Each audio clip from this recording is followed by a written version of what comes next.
Now, before I get started, I don't always get on here to talk about the struggle and the hard times that we had and what's predicted to happen if we don't do this and don't do that.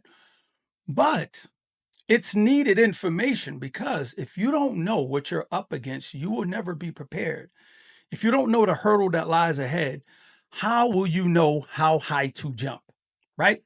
So I'm going to get that out the way because what I want to talk about now is this illusion of this great wealth transfer that's taken place. We hear a lot about it on the news. We hear about it on shows. We hear people on podcasts and talking about it in day-to-day conversations. There's a great wealth transfer taking place. Yeah, so, we're going to be transferring all of this wealth from baby boomers to the next generations that's came after them. That's Generation Z and Generation X and all these generations. They're expecting $100 trillion of wealth to be transferred from baby boomers. So those age ranges are like the 1940s, to 1940s and 1950s that were born. Now, that age range is roughly 70, 80 years old, baby boomers. But what I want you guys to think about this. I want you to think about what is the average age of that person. And I want you to think about what were your parents or grandparents doing at that time of this great wealth transfer age of people that they're saying is going to hand down all this wealth. Just because you're hearing a message that's coming out on the TV that you're currently watching, you have to understand the outlet that you're watching and the information that's being provided, it speaks to a group of people that they're tailored and they're catered to talking to. They were speaking to a specific audience. And when you're watching CNBC and they say the greatest wealth transfer is about to take place, they're not talking about amongst us. They're not. I give this analogy, Family Feud. There was a question on Family Feud where they asked, who is the greatest rapper of all time? J. Cole. Kendrick Lamar. Lil Wayne. Jay-Z. Number one. Oh, damn. Whoa. Oh, y'all tripping. Yeah. Really, come on, hey. We in Rhode Island again? Where we at? Nas. Eminem. Snoop Dogg. Ice Cube. That's good. Drake. Number 7. 5. But number 4. when they said we survey 100 people, they didn't come to Bed-Stuy. They didn't come to Brooklyn. They didn't go to Compton. They didn't go to Houston. They didn't go to the Bronx. They didn't survey our people. That's just how it is. The wealth transfer that's taken place of $100 trillion. Let's talk about the wealth. Where's this wealth being held? The majority of wealth of $100 trillion in America is being held by white America. They are holding 90% of that wealth. So that leaves 10%. 5% of that is blacks. But now when you realize this, that it's assets, it's living trusts, it's homes, it's businesses that's getting handed down. I know what my parents were doing. I know what my grandparents were doing. They weren't able to hand me down anything. But we're not left out of this conversation also, right? So let's talk about what can be handed down. But before I get into things that can be handed down during this great wealth transfer, because we are in a position to win, don't get it twisted. We are.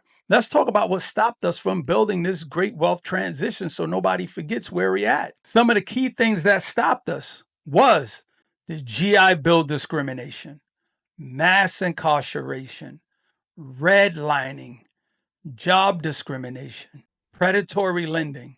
Those things alone stopped us from amassing wealth over 60 years. 60 years.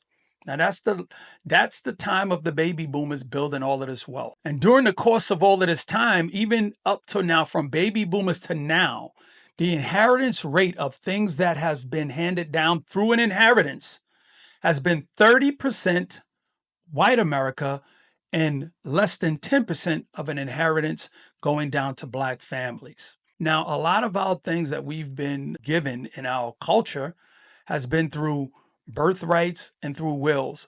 But now the breakdown structure of an inheritance through mostly white America has been living trusts, life insurance policies, things that we're now learning about and hearing about now. Now that we have all this technology and information, we can hand this down to our children to start businesses, LLCs, life insurance policies, living trusts.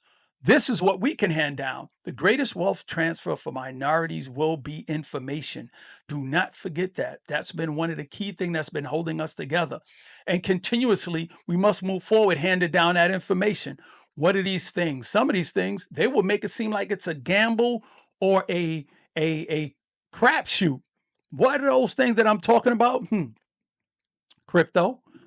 They will have you believe crypto is something that will not change the world when you see the new administration spending billions of dollars to take advantage of crypto. Banks, all of them are getting involved with crypto, but they don't want us to understand and have enough knowledge on it because why? Because it's going to change our bloodline forever with wealth. We are the biggest provider of entertainment, but we are the least providers of owners of that thing that we're providing it to. We do not own any of the sports. We do not own any of the social media platforms. Shout out to my guy, fan base, Mr. Isaac Hayes the third, if I'm not mistaken, the third. Great job on that. So he's doing something on another level. I am an investor in that company. I bought me some shares. One of the best things that I have done, not for the sole purpose of just because it's the right thing to do because it's black ownership. No, because I see the vision he has, the vision that he has. I always said to myself, if black people would have created Tubi, would Tubi be as successful, or would they look at that channel and go, I ain't giving them my content? Because Tubi is built off the back of a lot of our content that they continuously flooded with. Content is king.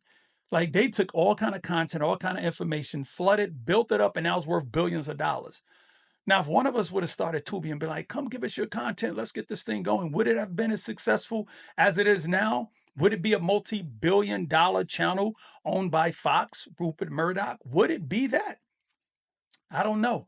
But I can tell you one thing, the owners of that definitely are taking advantage of us being kings of the content creation and building out a platform that we will not get no residual income from. So like I said, shout out to my guy, fan base, Isaac Hayes the third. So also some of the key things we got to start handing down to our children is teaching them wealth early, the power of starting businesses, LLC, the power of owning your content. We cannot be consumers going into this new age. We are witnessing right now, at the time of this recording, the economy is in a bad place. Tariffs have just landed. The people who have worked 30 years have just lost a third of their 401ks and cannot retire right now. Why is this happening? We need to understand something. You are up against a mountain that's continuously getting bigger and bigger and bigger, and you can't sit there and think it's all good. Like I love to say on just about many episodes, it's not all good no more. It's not all good no more. So you have to be able to arm our children with information of how they can be prepared and be ready. Yes, they're out there living their life. Yes, a lot of them don't want to hear from us because we're older and elder statesmen, but it's elders for counsel, youth for war. Do I think that we stand a chance to overcome what's happening? No, I really don't. But do I think we have a chance to build out our own structural situation, a silo of people that can make a change within? That I do believe. I do believe that. But it starts with you being able to realize you may not have wealth to hand down. You may not have houses, assets, but you do have life, the air you breathe. Life insurance policies could get it done, but we also have to tell them what to do when they get that money. We also have to set up those live in trust so the grandkids could get money and it's not just left up to our children or leave it to them. We have to understand the powers in the paperwork. It's in the ownership. So when you hear someone talks about the greatest wealth transfer of all time is about to take place, remind them they're not talking about us. But we can start handing out information. So sooner than later, it will be about us. And with that being said, I want to thank y'all for being here. And I need y'all to never forget to always seek knowledge. Peace.